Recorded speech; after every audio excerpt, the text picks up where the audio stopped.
All right, I am on page 186. This is for people who missed.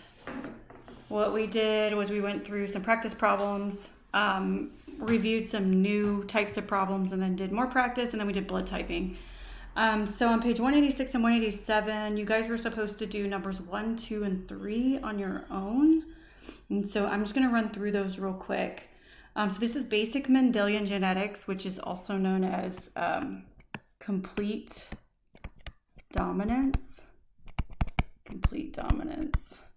That means if a dominant allele is present, then the dominant trait will be shown or expressed fully. So number 1 is about albinism.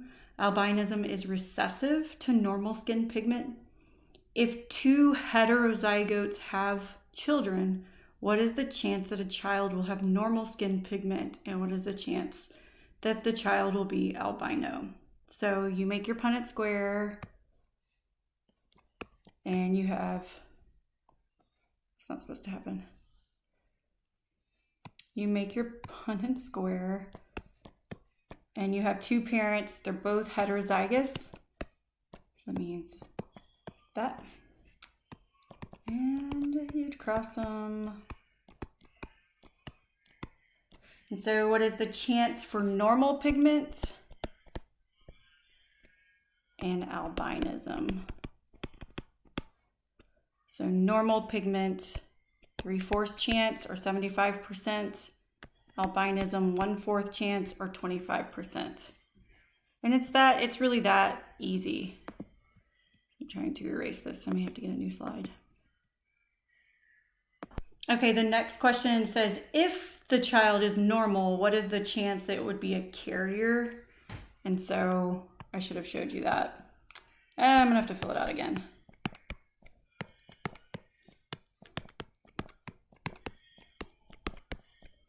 If the child is normal. So that means out of these 3, what is the chance it's a carrier? If the child comes out normal, now what's the chance it's a carrier? 2/3. So it would be that one right there, 2/3. Okay. Next question. Purple people eaters, 1 horn is dominant to no horns. Show the cross of a purple people eater that is heterozygous for horns with one that does not have any horns. So 1 horn is dominant to no horns. So if you have one that is heterozygous, one that has no horns at all, cross those.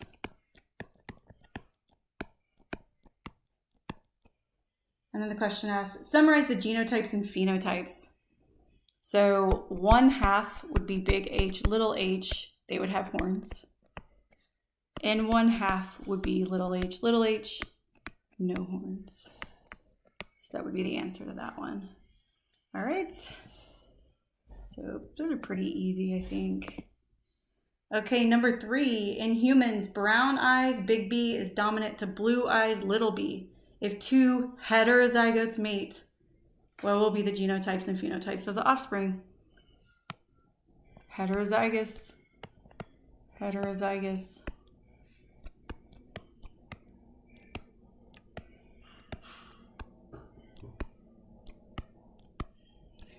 So you would have 1/4 big B, 1/2 big B, 1/4 little b, 3/4 brown, 1/4 blue. So that 3/4 includes both of those. All right. Hopefully that makes sense. Okay, next page. In seals,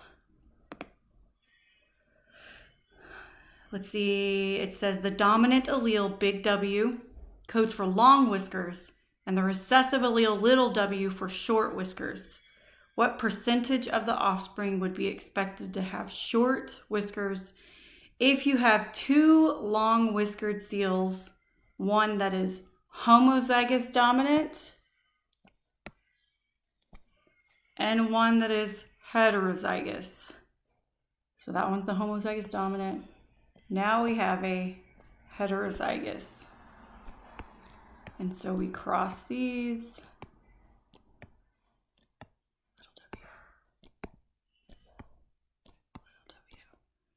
So what you should find is all of them have at least one dominant allele.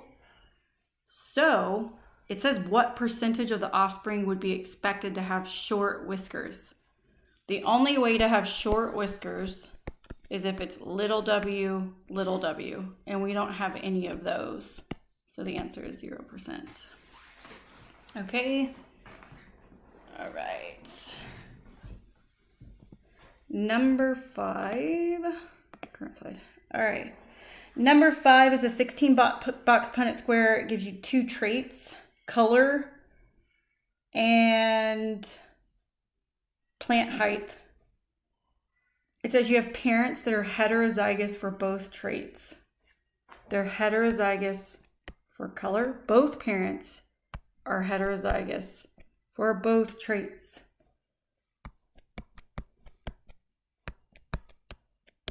This is what it's telling us, a dihybrid cross, 2 traits. So if you remember from the other video or in class, we've done 16 box Punnett squares, right? If both parents are heterozygous for both traits, then you can use the 9-3-3-1 rule. 9 being offspring that have that show both dominant traits, then 3 9 out of 16 that show both dominant traits, 3 out of 16 that show the dominant for one, the recessive for the other, and then 3 that show the recessive for the first one, then the dominant for the second one, and then 1 out of 16 that shows both recessive. So on number 5 on page 187, it'll say, what proportion of the offspring will be tall green? That's 9 out of 16. What proportion will be tall yellow? 3 out of 16. Short green, 3 out of 16. Short yellow, 1 out of 16. So if you missed that video or you missed that lecture, there is a video about it. There was an ed puzzle, I think, for a couple of classes, and then one class actually did it in class. So let me know if you need that video, but that would be the 16 box Punnett square. All right. The other way you can do these dihybrid crosses is by making them their own separate 4 box Punnett square. So if this is first parent, second parent, they're heterozygous for the color. First parent, second parent, they're heterozygous for length. And you do 2 box, and then you do the 4 box for them. First parent, second parent, first parent, second parent. So this goes along with number 5. It's a different way to work it. You do it like that. Do that one like that. And if I'm going too fast, just pause. I'm just trying to, my family wants me to go eat dinner. So I'm trying to not go too fast, but I feel like you have the pause button. You can do it like that. So I'm going to kind of move quick. So that would be another way to work it out. But then what you do is if you're trying to figure out a proportion of offspring, you find the proportion of color, find the proportion of height, and then you multiply them. So tall green. Well, what proportion here is tall? 3/4. Short is 1/4. Over here, green is 3/4. Yellow is 1/4. Okay, so if you wanted to know what proportion were green and tall, you would multiply 3/4 by 3/4, which equals 9 out of 16. If you wanted to know which ones were tall and yellow, 3/4 times 1/4, which is 3 out of 16. Short green, 1/4 times 3/4, 3 out of 16. And then yellow short, 1/4 times 1/4, which is 1 out of 16. So that's just another way to get a dihybrid cross. Probably a better way to work it out. I think there would be less room for mistake if you worked it out like that. Okay, so now I'm gonna go to the new material that we went over and do a few more practice problems. We talked about, it's very short. the new thing that we learned. On page, we did page 182 and 183. So up until this point, we've been doing this thing called complete dominance, where if you have a heterozygote and a homozygote for a dominant allele, they're actually indistinguishable. So if you had pea plants and I just gave you a purple flower from a pea plant, the homozygous dominant and the heterozygous are both the same purple. You wouldn't know just looking at it. That's called complete dominance. If there's a dominant allele present, the dominant trait will be fully expressed. And yellow seed, yeah. So incomplete dominance is an in-between. The heterozygote shows the in-between trait. And the classic example is if you have a red flower and a white flower, you cross them, you make all pink flowers.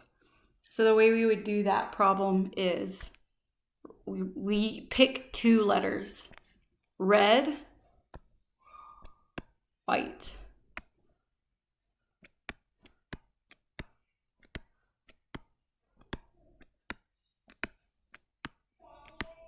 All pink offspring. So that's incomplete dominance. Okay, so if I have incomplete dominance, another example would be if I had a white chicken crossed with a black chicken, what would all the offspring look like? They'd all be gray. All right, so it's kind of like that. So pretty easy, I think. You have to pick two different letters and just pick letters that go with it. So if I said black and white, you would do B for black, W for white. If a B was with a W, you would know that it was a gray offspring. So that's incomplete dominance, an in-between. Okay? Co-dominance is where the heterozygote is showing both traits. So heterozygote shows not an in-between, but shows both. So if you had a red-haired horse and you crossed it with a white-haired horse, you would have offspring that had both red and white. So this is when you see cows that are black and white spotted, that's co-dominance. The cows aren't gray. It's not incomplete dominance, it's co-dominance. The black hairs are fully expressed and white hairs are fully expressed. Co-dominance. We also have this thing called multiple alleles. And so blood typing is an example of co-dominance. Oh, I need to move this down a little bit. Sorry, you can hear my kids. So multiple alleles means that there's two or more alleles for the trait. So the human ABO blood groups is a classic example of that. You also have co-dominance with blood groups with the A and the B. So both are shown. Kind of like if you have a white cow and a black cow, they make white and black spotted babies. That's co-dominance. Well, if you have someone with A blood type and someone with B blood type, these are humans because other animals have different blood typing systems. They could have a child that is AB, both A and B. And so what do these mean, these A's, these B's, and for O, unfortunately we use letter I for the O blood type. So if you have A blood type, you see how these have the little triangles? They're like little proteins sticking out on the red blood cell. If you have B blood type, these are the types of proteins that are on that blood cell. If you have AB blood type, notice it has both the triangles and the circles. It has proteins associated with both. And then if it's little I, O blood type is considered recessive. A is dominant, B is dominant, O is recessive. O blood type, there are no proteins associated with it. So this should make sense if you have a B blood type person and you try to put their blood into someone that has A blood type, they will not recognize those little circles. So they'll reject it. But if you have someone with AB blood type, that B blood type person could give them blood because they recognize those little circles. So the unfortunate thing about O, and O positive is the most common blood type. Usually in the United States, B and AB are the rarest. So if you have someone with O blood type, they can only get blood from other O's because they don't recognize any of those other proteins. And so the way I like to write it, type A, I just think that the big I's like just make it really confusing. So this is the way I do it when I do Punnett squares. Sorry. Type A blood could either be a big A, or a big A with an I. So let's say they got an A from one parent and an I from another. Type B, big B, or big B, I. So I'm on page 183. AB blood type is just AB. And then type O, we're going to use 2 little I's. If you want to use O's instead of I's, that's fine. There's nothing wrong with that. I'm just doing what the book does. We also have this other thing called RH factor. So you have your blood type, and then you have a positive or a negative. RH factor is just a regular Punnett square, a dominant and a recessive. It's another protein that's found. So big R, or big R, little r. If that's the genotype for RH factor, the person's positive for RH. Little r, they're negative for RH factor. So it's 2 different Punnett squares that would be used to find someone's actual blood type. The ABO Punnett square, and then the RH Punnett square.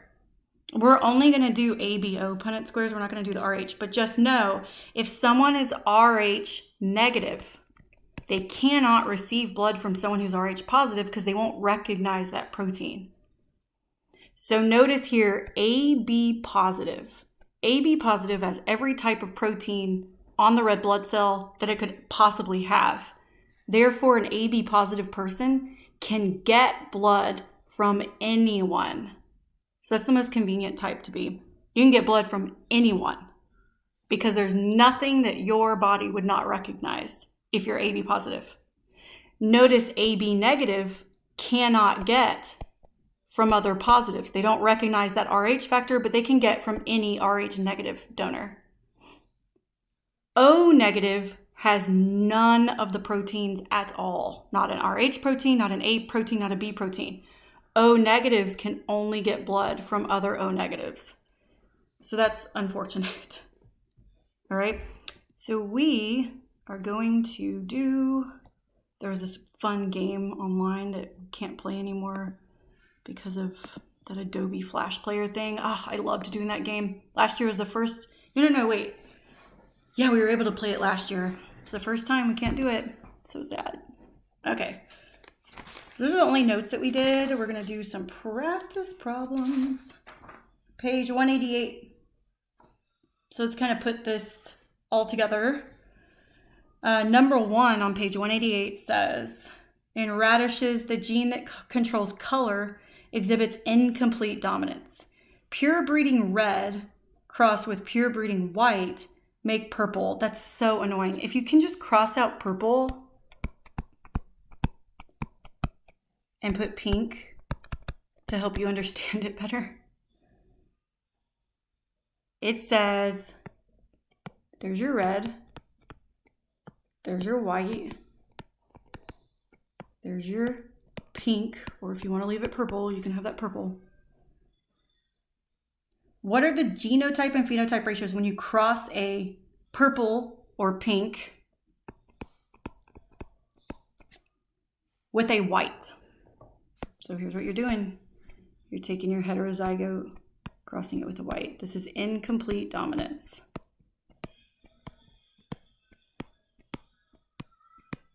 So you're going to get it half pink or purple and half white. So pause if you need to because I'm about to move on. So that's not too hard. All right, the next problem, it says that it's incomplete dominance, but it's not. Rowan hair, let's just say hair, is always co-dominance. Some people will think it's incomplete dominance because when you stand back from afar and you look at the cow or you look at the horse that's rowing, they actually appear to be like a pink color. But if you went and you like pulled their hair out, there would be individual white and red hairs. Okay, so this is co-dominance. So you have a pure breeding red with a pure breeding white. The offspring are rowan. Summarize the genotypes and phenotypes when you have a rowan cow with a rowan bull. So... Whoops, big R, sorry, I'm messing up here. I can't erase it. That's red. WW would be white. RW would be rowan. That's what it's telling you. To have two rowans, oh, God damn it. Sorry. You have two rowans that you're gonna cross each other.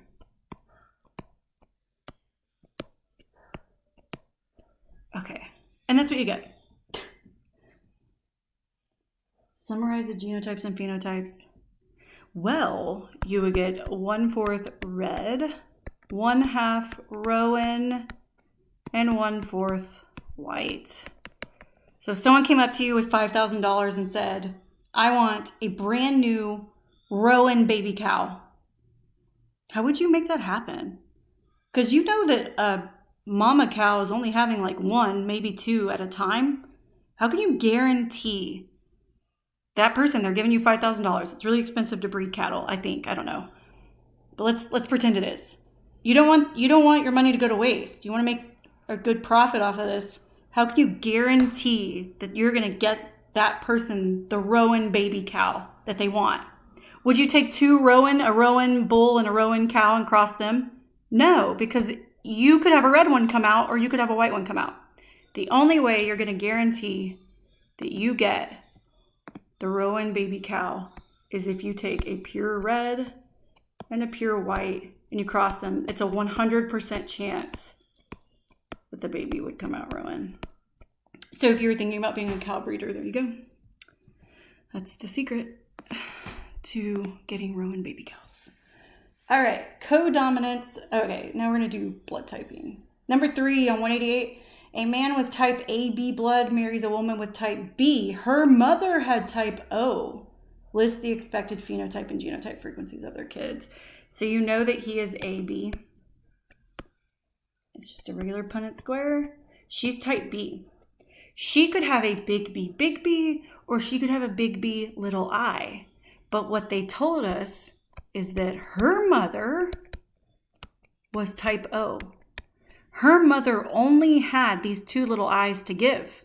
So she has to have a little I from her mother. And so we cross those like this. Whee, there we go. You would have 1/4 of their children would be AB. 1/4 would be type A, and that would be that genotype. And 1/2 would be type B, and it would be these 2 genotypes. Right? Pause if you need to, because I'm going to move on. Cool. All right, we're going to do 4, 6, and 9 to finish out. Number 4. Am I still recording? I really hope I'm still recording. Ooh, I am. Okay, good. That scared me. All right, I'm on number 4. The father of a child has type AB. The mother has type A. Which blood types can their children not have? All right, if he's AB, she's type A. It doesn't say anything about either one of her parents, so we don't know if her second letter is A or a little I. So we're just gonna cover all our bases and put both of them. If it was a big A, she would have big A right there. Or if it was a little I, she would have big A, little I. And then the same thing here. Or big B, I. All right. So it looks like what blood types can their children not have? It looks like she has type A. Type B is covered right here if she had a little I, which we don't know. But she could possibly have type B. And then AB, what we do not see is type O. We don't see little I. So that's the ones that they couldn't have. All right, not too bad. Make sure to speak up if you need help on this next time I see you. All right, number 6. I'm moving to number 6. We're not doing all of them. If you can do a few of them, you can do all of them. Number 6, the mother has type A blood. Her husband has type B blood. Their child is type O. And he claims that the child can't be his. Oh my gosh, that would be so awkward. Mother is type A. Father is type B.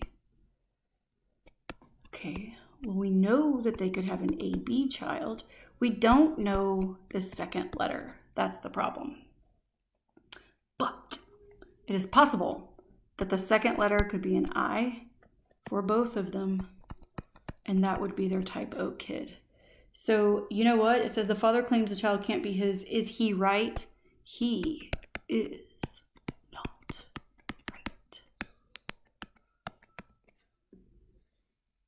And that would be an unfortunate situation. Man.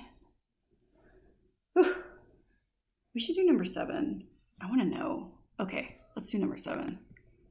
Number 7 says, I'm on number 7, on page 189. The mother is type B blood. Her husband is type AB blood. Their child is type O. Oh my God. The father claims the child can't be his. Is he right? He has AB. She has A. Is there any way, even if she had a little I, there's no way they could make the O?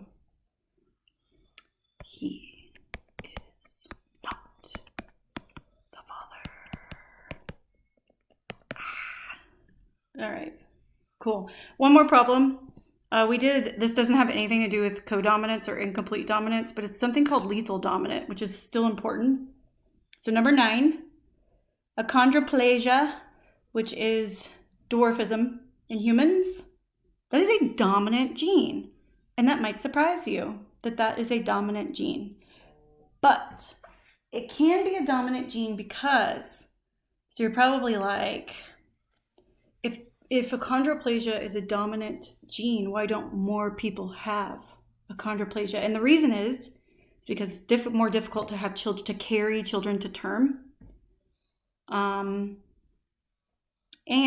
it says here, if a person is homozygous dominant, I can't even say if a person, if a sperm that has the homozygous dominant and an egg that has the homozygous dominant allele merge to form an embryo, the embryo dies. So we know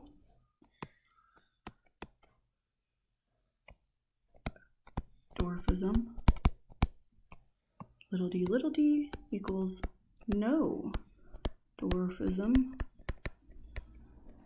big D equals death of the embryo. All right. So a man and a woman both have dwarfism and they have kids. Do the Punnett square. And students are like, well, I don't know. Are they homozygous dominant or are they heterozygous? Well, they can't be homozygous dominant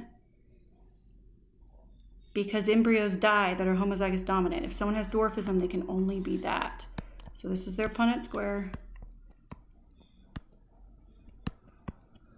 Big D, little d. All right, these are the offspring. And students are like, what? 2 people with dwarfism could have a child that doesn't have dwarfism. And you are correct. So there is a 1/4 chance that the embryo will die. That's the lethal dominant. All right. So it says, what is the expected ratio of dwarfism to normal offspring? Well, this is at the time that the sperm and the egg, this one right here, like, I don't think she would even know she was pregnant. So we are going to say out of live offspring, 2/3 would have dwarfism. 1/3 would not. No dwarfism. So a female that has dwarfism carrying a baby that does not have dwarfism, that would probably result in a preterm labor, which would result in preterm births. I mean, a lot of problems go with that. So it's another reason why I think people with dwarfism probably choose not to have kids and why there's not as many people with it. Okay, that's all we did. Hopefully you understood all of that. Let me know if you didn't. Okay, bye.